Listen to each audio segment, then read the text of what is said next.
Good morning dari Amerika, guys. Aku on the way ke tempat kerja.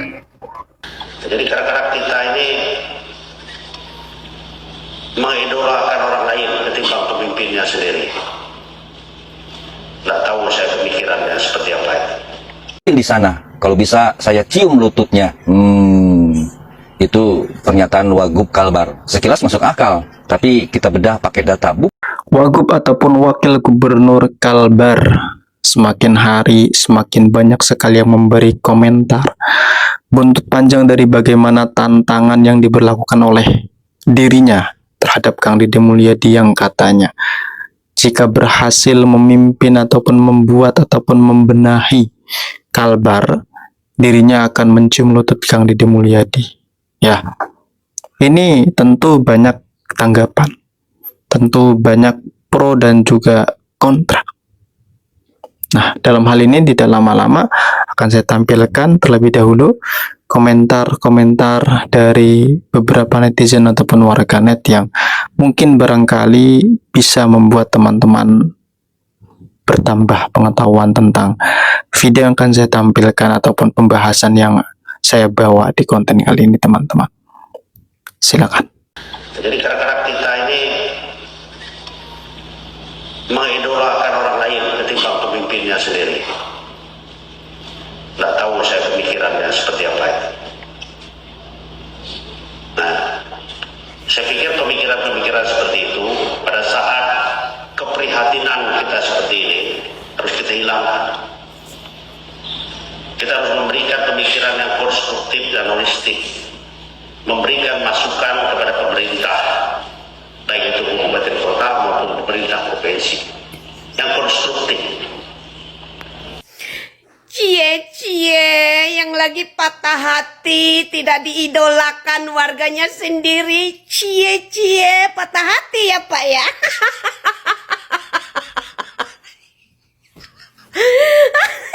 Ini ibarat lagi jatuh cinta tapi diputusin. Cie-cie kecewa ya, tidak diidolakan oleh warganya, masyarakatnya sendiri ya. Cie-cie baru tidak diidolakan sudah kecewa. Makanya kerja yang betul, kerja yang bagus ya. Jalankan fungsi amanah yang masyarakat sudah berikan. Kalau memang kalian kerja betul, kerja bagus ya, kalian pasti diidolakan juga oleh warga masyarakat kalian sendiri. Nah ini jangan salahkan warga masyarakatmu dong mengidolakan pemimpin lain, ya kan? Cie-cie patah hati tidak diidolakan oleh warga masyarakatnya. Aduh, ini Wagubnya baper amat sih. Sakit kan? Baru tidak diidolakan oleh warga masyarakatmu sendiri. Sudah patah hati kamu ya. Bagaimana masyarakat Kalimantan Barat, di seluruh Kalimantan Barat, listrik tidak ada, jembatan tidak ada, jalan tidak ada, air bersih tidak ada. Kamu baru tidak diidolakan saja patah hati. Cie-cie. Konslet memang otakmu. Makanya otak tuh jangan disuruh konslet. Kalau otakmu konslet diperbaiki, disambung gitu loh ya. Nah, rasakan patah hati ya. Cie-cie patah hati. Di sana, kalau bisa saya cium lututnya. Itu pernyataan Wagub Kalbar. Sekilas masuk akal, tapi kita bedah pakai data, bukan emosi. Salam waras, sampurasun. Menurut data BPS, luas wilayah Kalbar memang 4 kali Jawa Barat. Tapi kita bicara jalan ya, jalan provinsi, tanggung jawab gubernur. Jabar memiliki luas jalan 2.362 km, sedangkan Kalbar 1.530 km. Artinya, Jawa Barat justru bebannya lebih berat. Penduduknya yang padat, mobilitas tinggi, jalan cepat rusak, maka butuh maintenance besar. Sedangkan Kalbar, jaringan belum padat.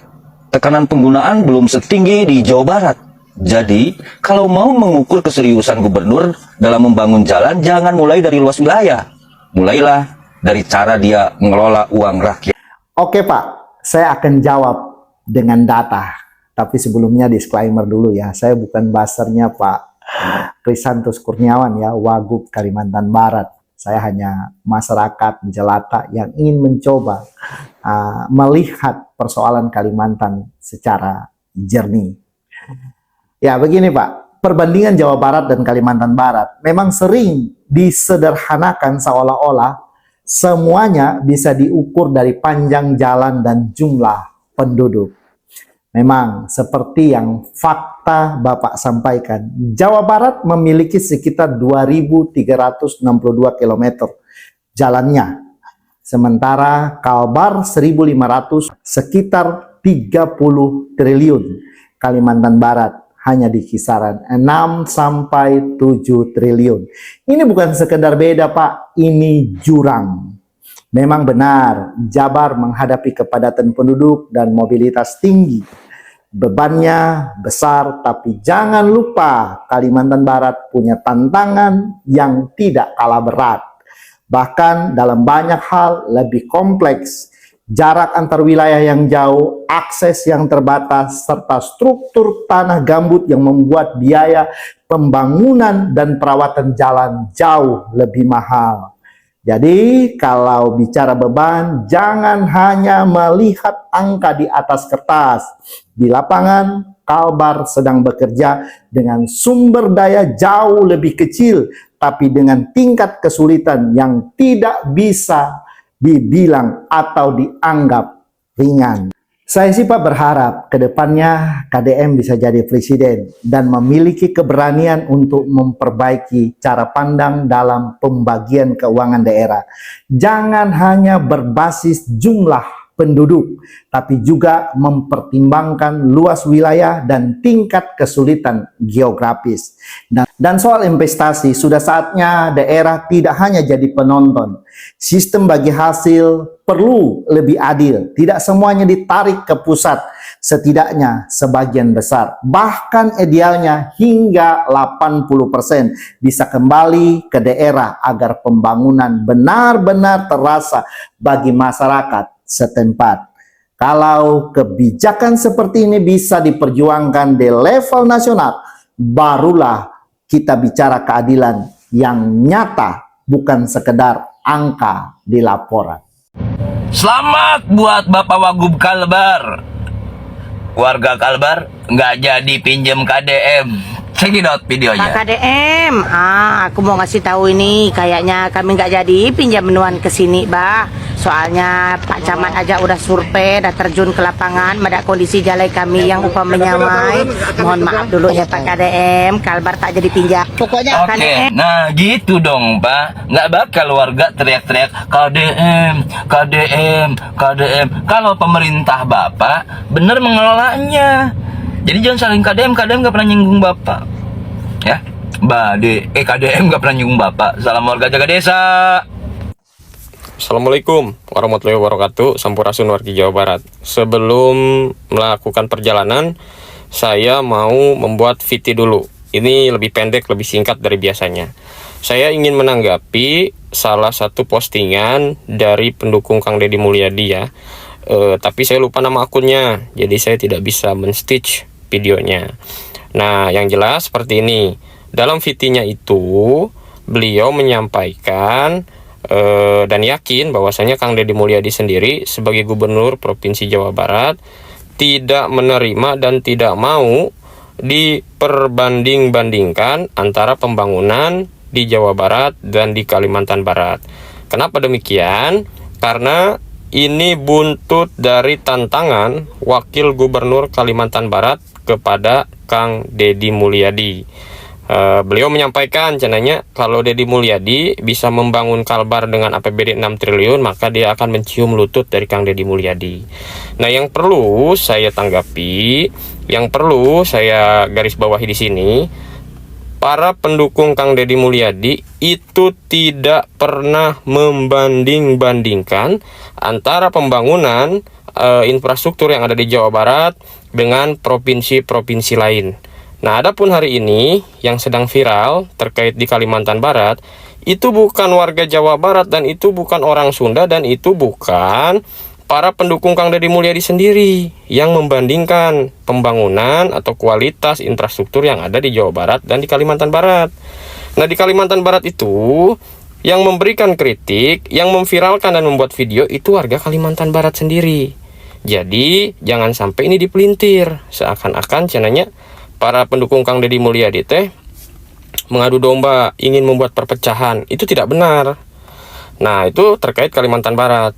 Nah, adapun di provinsi-provinsi lain seperti Banten, Jawa Tengah yang hari ini akhir-akhir ini masih membandingkan, itu memang atas kesadaran diri dari warganya masing-masing, baik warga Banten ataupun warga Jawa Tengah.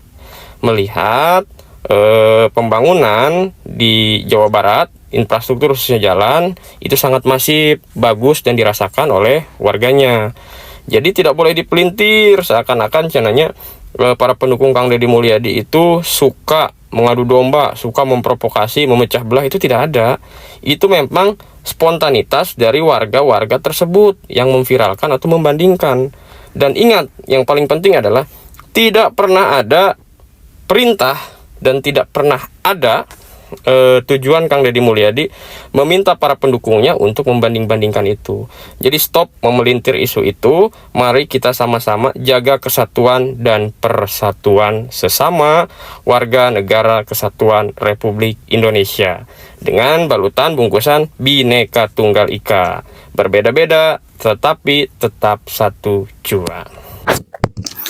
Nah, oke, itulah tadi teman-teman beberapa cuplikan video yang bisa teman-teman simak dan juga saksikan soal bagaimana buntut panjang dari tantangan yang diajukan, yang disampaikan oleh Wakil Gubernur Kalbar atau Kalimantan Barat terhadap Kang Deddy Mulyadi. Sebetulnya yang membuat ramai di sini adalah bukan hanya sekadar tantangan itu sendiri, tetapi juga bagaimana tantangan tersebut disambut ataupun direspon ataupun ditanggapi langsung oleh Kang Deddy Mulyadi.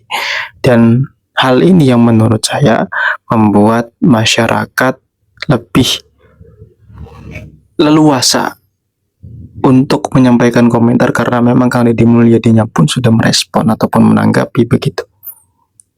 Jadi kalau misalkan ada si penantang menyampaikan sesuatu kepada yang ditantang, kemudian yang ditantang ini menjawab, merespon, bagaimana terserah responnya. Nah, itu sudah menjadi suatu jadilah, maksudnya jadi itu ya antara jadi untuk menantang dan juga jadi untuk jadi tantangannya begitu. Nah, hal ini yang membuat masyarakat dan juga netizen menyampaikan komentar ramai-ramai. Yang videonya, beberapa cuplikan videonya saya tampilkan di awal tadi teman-teman ya. Oke, mungkin cukup sekian yang dapat saya sampaikan. Kurang terlebihnya saya mohon maaf. Assalamualaikum warahmatullahi wabarakatuh.